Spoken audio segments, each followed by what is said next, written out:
स्वागत है आपका आज की क्लास में। तो आज का हमारा टॉपिक है ब्रिटिश शासन में भू राजस्व व्यवस्था। ठीक, land revenue system in British rule.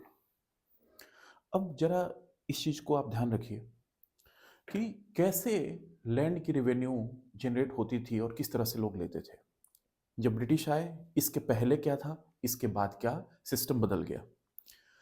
तो आप खुद समझिए कि जैसे एक राजा जैसे कहीं पर भी होता था भारत में भी, तो उसका सोर्स ऑफ इनकम कहाँ से आता था। सबसे पहला इनकम क्या होता था, उस क्षेत्र की जनता उसको देती थी। क्या? भू से जो राजस्व निकलता था, मतलब भू मतलब भूमि से जो उसकी उपज होती थी, उसका कुछ भाग राजा को देता था। कौन देता था? वहां की जनता देती थी। अब देखिए यहां पर क्या है, ये सिस्टम इंडिया में या कहीं पर भी ये पहले से ही चलता आ रहा था। जैसे एंशियंट टाइम में भी लोग देते थे कर, मेडाइवल टाइम में भी देते थे, और मॉडर्न एरा में भी लोग देते थे। अब यह बात है कि जब मान लीजिए पूरे भारत की यदि बात की जाए, पूरे भारत की, चाहे बंगाल हो, यूपी हो, गुजरात हो, ये मालवा और मध्य प्रदेश का, महाराष्ट्र का भाग हो, आंध्र प्रदेश हो, ये अलग अलग राज्य हैं। अब हम लोग क्या बात कर रहे हैं, ब्रिटिश शासन में भू राजस्व व्यवस्था। तो जब ब्रिटिश का शासन हुआ तब यहाँ की भू राजस्व व्यवस्था क्या थी, कैसे उन लोगों ने यहाँ से उसकी वसूली की। अब देखिए, ये वसूली तो तभी करेंगे ना जब यहाँ पे उनका अधिग्रहण कर ले, तभी तो करेंगे। अलग अलग क्षेत्रों को विजिट कर ले या उन क्षेत्रों पे अधिकार होगा वहीं तो टैक्स लगाएंगे। भाई मान लीजिए यहाँ का राजा तभी तो टैक्स लगाएगा जब यहाँ पे पूरा वो क्षेत्र उसका हो, वो अपने क्षेत्र पे ही तो टैक्स लगाएगा। ऐसा थोड़ी है कि यहाँ का राजा बैठा हुआ यहाँ पे टैक्स लगा दे, ऐसा तो है नहीं। इसी तरह से अंग्रेज जहां जहां पे जो राज्य हड़पते गए वहां पे वो सब सारी चीजें लगाते गए। शुरुआत में आप लोगों ने देखा कि प्लासी और बक्सर के युद्ध के बाद से, पिछली क्लासेस में हमने बताया हुआ है कि प्लासी और बक्सर के युद्ध के बाद से क्या हुआ कि अंग्रेज यहाँ पर दीवानी अधिकार उनको मिल गया। मतलब यहाँ से जो भूमि का जो राजस्व मिलता था वो अंग्रेज लेने लगे। अब हम पढ़ेंगे किस तरह से औपनिवेशिक काल आया, लेकिन आज हम लोग केवल देखेंगे कि भूमि राजस्व की वसूली वो लोग कैसे करते थे। तो देखिए, इन लोगों ने इसको तीन पार्ट में बांट दिया, अलग अलग क्षेत्रों में। देखिए, हर एक भारत में अलग अलग क्षेत्रों की टोपोग्राफी अलग है। कुछ जगहों पे बहुत सारे मैदान भी हैं, कुछ जगहों पे ऐसा है कि पहाड़ी वाला क्षेत्र भी है। तो अलग अलग भूमि है, अलग अलग भूमि के प्रकार के हिसाब से उन लोगों ने अलग अलग टैक्स भी लगा दिया, और जहां पर उनकी सहूलियत जिस हिसाब से बनती थी उस हिसाब से टैक्स लगा देते थे। तो अब लैंड में इन लोगों ने तीन तरीके का टैक्स लगाया। ठीक, पहला क्या लगाया? पहला उन लोगों ने लगाया अस्थाई बंदोबस्त। अस्थाई बंदोबस्त जिसको बोला गया परमानेंट सेटलमेंट। दूसरा रैयतवाड़ी बंदोबस्त, वाड़ी व्यवस्था या बंदोबस्त। तीसरा महालवाड़ी, महालवाड़ी व्यवस्था। अब देखिए, ये तीनों अलग अलग क्षेत्रों में लग रहे हैं, है ना। तीनों अलग अलग क्षेत्रों में लग रहे हैं, अलग अलग समय पे, थोड़ा बहुत उनका स्वयं किसी किसी का अलग अलग है। तो सबसे पहले हम लोग देखते हैं कि चूंकि अंग्रेज बंगाल में जब अपना अधिकार जमा लिए, तो बंगाल में, यूपी में, बिहार में, उड़ीसा में किस तरीके का बंदोबस्त था, इसको कहा गया है अस्थाई बंदोबस्त, परमानेंट सेटलमेंट। तो देखिए क्या हुआ, एक लॉर्ड कर्नवालिस था, लॉर्ड कर्नवालिस। उसने क्या किया, इस व्यवस्था का जन्म दिया। कब आई ये व्यवस्था? पहली बात किसने दिया? तो लॉर्ड कर्नवालिस ने दिया।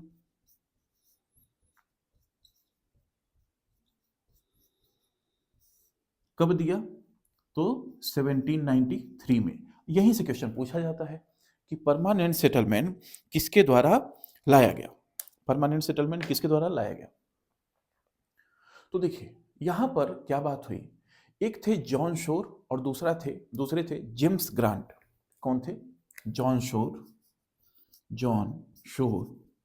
और जेम्स ग्रांट।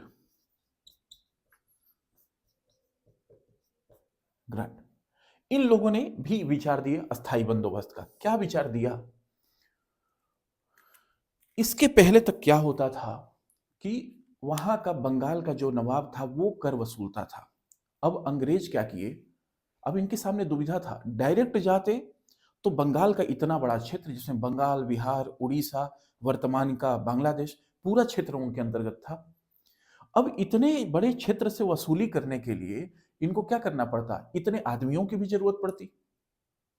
दूसरी बात, ये लोग चाहते थे कि एक रेगुलर सोर्स ऑफ इनकम एक बन जाए, एक रेगुलर सोर्स ऑफ इनकम बन जाए। कैसे बनेगा कि भाई जमीन से जो भी उपज हो रही है उसका कुछ भाग इनको चाहिए, और उस भाग से लेकर ये लोग क्या करते थे, बाहर अपना जो भी व्यापार वगैरह करना होता था उससे करते थे। अब इन लोगों ने क्या किया, इन दोनों का नाम देखिए क्यों आया, ये लोग भी इसके समर्थक थे। बात यहां पर आकर इन लोगों में थोड़ा सा मतभेद भी हो गया। किस चीज को लेकर, कि अस्थाई बंदोबस्त जो है इसमें जो जमींदार हैं यह क्या करते थे, वसूली करके देते थे किसानों से, क्या, जो उपज हुई उसका कुछ भाग। अब इसमें यह हुआ कि किसको दिया जाए, लॉर्ड कर्नवालिस और जॉन शोर तो एक मत थे, जेम्स ग्रांट थोड़ा सा उसका मत डिफरेंट था। अब यह हुआ कि मान लीजिए एक खेत है, ये एक खेत है, एक गांव है, एक गांव है, गांव के अंदर खेत है बहुत सारे, ठीक, ऐसे बहुत सारे खेत हैं। कार्नवालिस और जॉन शोर कहते थे कि हम लोग किसको दें वसूलने का जिम्मा, तो जमींदार को दें। और जेम्स ग्रांट कहते थे कि नहीं, अगर किसी राज्य के अंतर्गत ये पूरी भूमि है तो उस पर राज्य जो चाहे वो करे, उस पर सरकार जो चाहे वो करे, जिससे चाहे उससे वसूलवाए, इसमें जमींदारों का कोई हक नहीं होता है। लेकिन देखिए यहां पे कार्नवालिस ने क्या किया, सोचा कि भाई एक तो बहुत ज्यादा मैन पावर की जरूरत पड़ेगी इतना वसूलने के लिए, तो क्यों ना हम जमींदारों से ही वसूलवाएं। और उस समय तक अंग्रेज ये प्रूव कर चुके थे कि हम बहुत बड़ी शक्ति हैं, अंग्रेज ये प्रूव कर चुके थे। अब अंग्रेजों से लोहा कौन लेता, उन लोगों ने जमींदारों को बुलाया और जमींदारों से बुलाकर कहा कि ये काम करो, क्या तुम लोग ये सब सारी चीजें वसूल कर हमें दे सकते हो, और दोगे तो ये पूरा जमीन हम लोग तुमको दे देते हैं। जमींदार खुश। कर्नवालिस ये चाहता था कि यदि लोगों में कोई आक्रोश हो तो उस बात का पता हमें जमींदारों के माध्यम से लग जाए। तो जमींदार क्या करेंगे, इनके लिए एक तरह से सेफ्टी वॉल्व का काम करेंगे। यदि कुछ आक्रोश होगा तो पहले तो लोग जमींदार को ही कोसेंगे, ये सब चीजें। तो उसने क्या किया, भू राजस्व की वसूली का जिम्मा किसको दिया, जमींदारों को भू राजस्व की वसूली का जिम्मा दिया।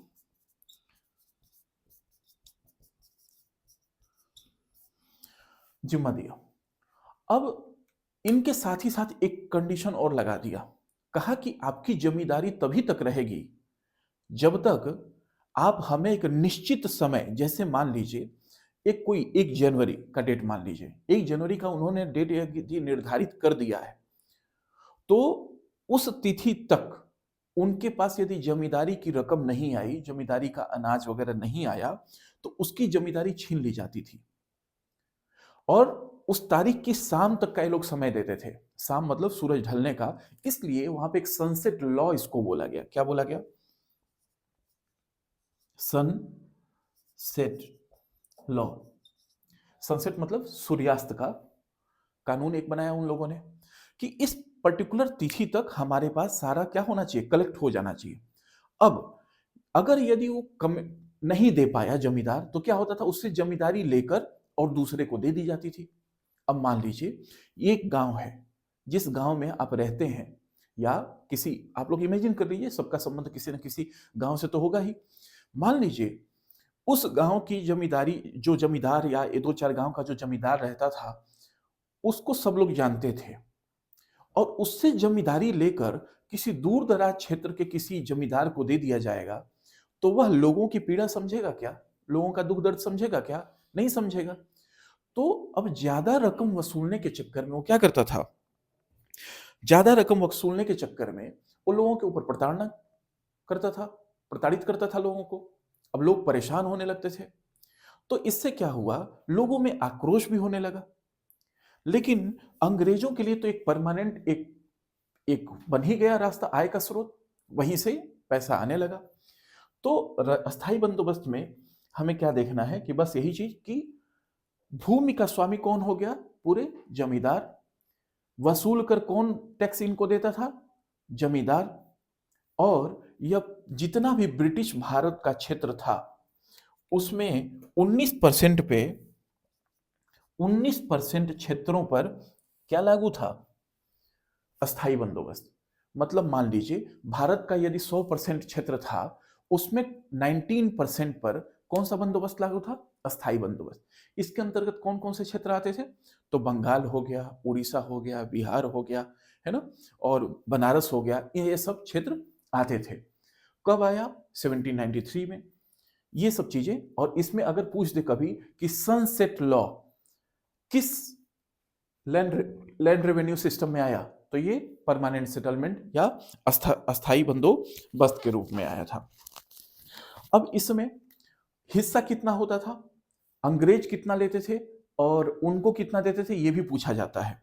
तो यह समझिए कि 10/11% कौन लेता था उपज का, 10/11 भाग कौन लेता था? ये अंग्रेज लेते थे। अधिक वाला ये समझिए अंग्रेज लेते थे। और 1/11% किसको देते थे? यह देते थे जमींदारों को। और वो जमींदार चाहे जितना ले, मतलब जितना वसूला उसका कितना परसेंट हो गया, इतना परसेंट किसको देगा? अंग्रेजों को। और इतना परसेंट किसके पास रखेगा? अपने पास। ठीक, यह व्यवस्था थी इस अस्थाई बंदोबस्त में। यह व्यवस्था देखिए क्या हो गया कि अंग्रेजों के लिए थोड़ा सा एक तरह से यह समझिए कि उनके लिए कुछ हद तक ठीक, कुछ हद तक खराब हो गई। ठीक कैसे? ठीक ये हो गया कि रेगुलर तो उस इनकम बन ही गया। अब उसमें चाहे आंधी आए या बारिश आए या तूफान आए, उनको उससे मतलब नहीं है। चाहे सूखा पड़े, उनको उससे मतलब नहीं है। उनको तो जितना पैसा तय है उतना तो लेना ही है। लेकिन उनके लिए जो चीज ठीक हुआ वो भारत के नागरिकों के लिए खराब हो गया। भाई अगर मान लीजिए कहीं सूखा पड़ गया, ओला पड़ गया, फसल बर्बाद हो गई, उसके बाद भी उसको देना है। अब उसके बाद यदि देगा तो देगा कहां से? तो वो महाजनों से कर्ज लेने लगे किसान। अब इससे इनकी आर्थिक स्थिति और खराब हो गई। ठीक, अब ये तो हो गया 19% पे। अब अगला है रैयतवाड़ी व्यवस्था। रैयतवाड़ी व्यवस्था जरा हम लोग अलग अलग करके देखते हैं इसको।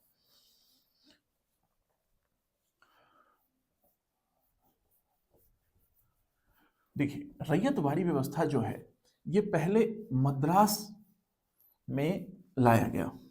ठीक, 1820 में मद्रास में इसको रैयतवाड़ी व्यवस्था लाई गई। ठीक, रैयतवाड़ी व्यवस्था।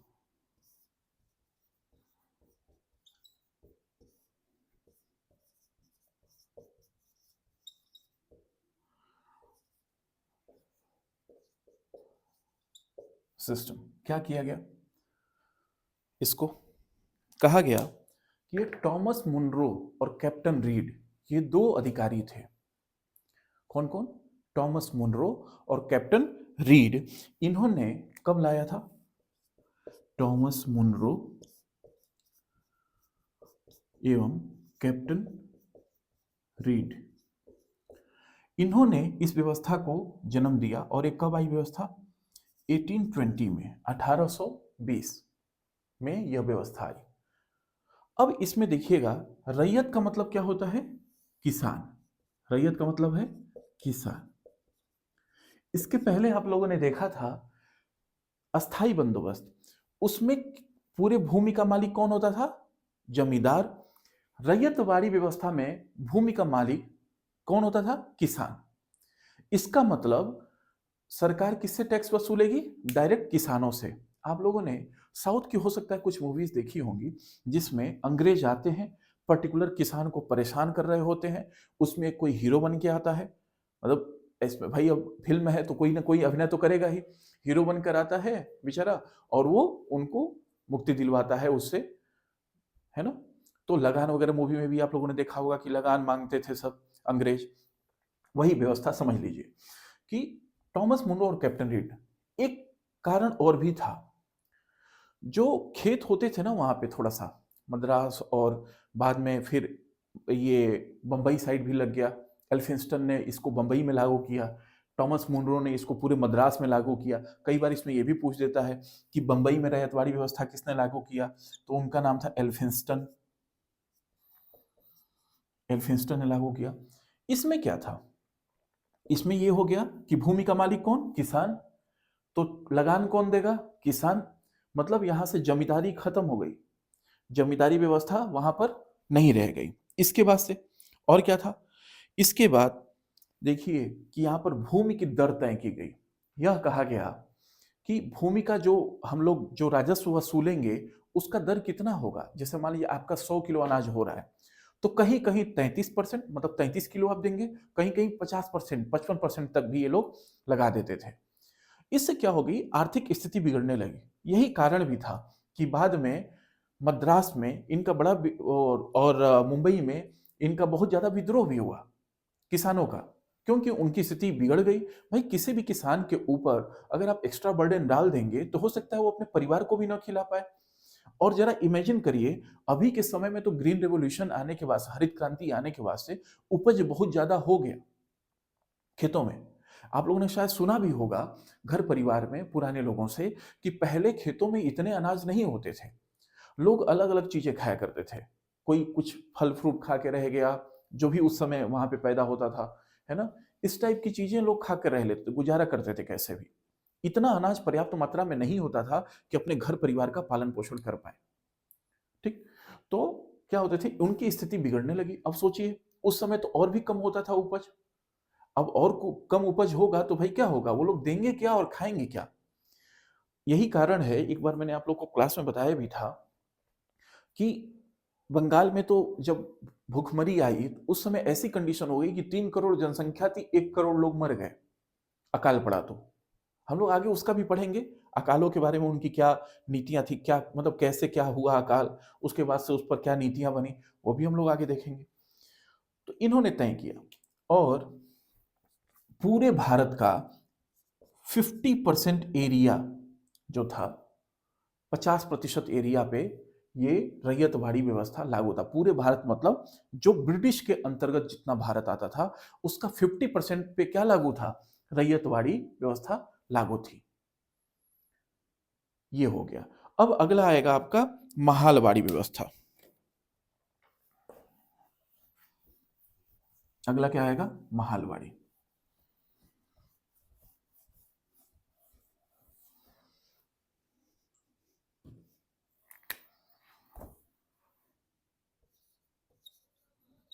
महालवाड़ी व्यवस्था कब आया, तो ये आया, पिछला वाला रैयतवाड़ी कब आया था, 1820 में। उसके 2 साल बाद आया ये महालवाड़ी व्यवस्था। तो कब आया, 1822 में।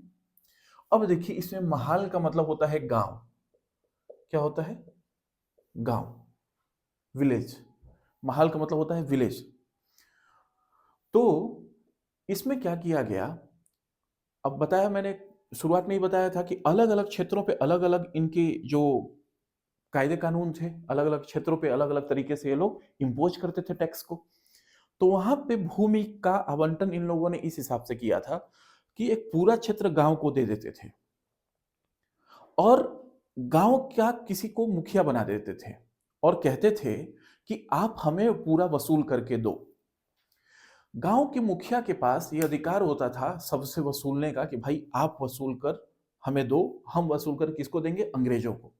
यदि कोई किसान समय पर नहीं देता था तो वो लोग उस किसान से उसकी जमीन का पट्टा भी ले लेते थे, है ना। ये सब चीजें करते थे ये लोग। तो कब चालू हुआ, 1822 में। किसने किया, हॉल्ट मैकेंजी ने, हॉल्ट मैकेंजी इनका नाम आता है, ठीक है।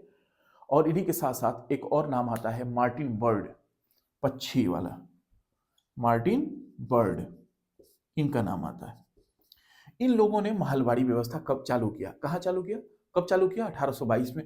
और कहां कहां लगाया, जैसे पंजाब के क्षेत्रों में लगा, यूपी जो अवध का क्षेत्र है वो पश्चिमी यूपी का, जैसे मान लीजिए ये यूपी है ना, अगर मान लीजिए ये यूपी का क्षेत्र है तो इधर वाला जो पश्चिमी क्षेत्र वाला था, यहाँ पे क्या था, अवध वगैरह का, जो लखनऊ से उधर कानपुर वगैरह के क्षेत्र में क्या लगा, अवध में भी लगा ये महलवाड़ी सिस्टम, ठीक। अवध में भी लगा, और और भी कहीं असम में भी लगा था। ये सब असम में भी था, असम में। अब यहां पर क्या करने लगे, किसान अपना जो भी उपज होता था वो ले जाकर किसको देते थे, गांव के मुखिया को, और गांव का मुखिया किसको देता था, ले जाकर अंग्रेजों को। अब चूंकि यही सोर्स ऑफ इनकम मेन था पूरे भारत का, तीनों तो आप लोगों ने देखा, यही क्या था, मेन सोर्स ऑफ इनकम था। क्योंकि उस समय की अर्थव्यवस्था किस पर टिकी हुई थी, कृषि पर। अभी भी काफी हद तक लोग कृषि पर निर्भर हैं, भारत में भी।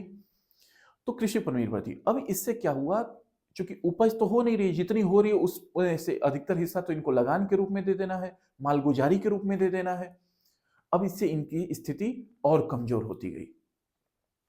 आगे हम लोग और देखेंगे, जब अभी बंगाल के बारे में और अंग्रेजों की नीतियां जब हम लोग पढ़ेंगे कि इनकी और नीतियां थी, क्या थी, किस तरह से यहाँ पर अलग अलग राज्यों से वो लोग वसूल करके और विदेशों में भेजते थे, अपने देशों में भेजते थे। तो हम लोग और देखेंगे उनकी नीतियों का क्या दुष्प्रभाव पड़ा भारत पे।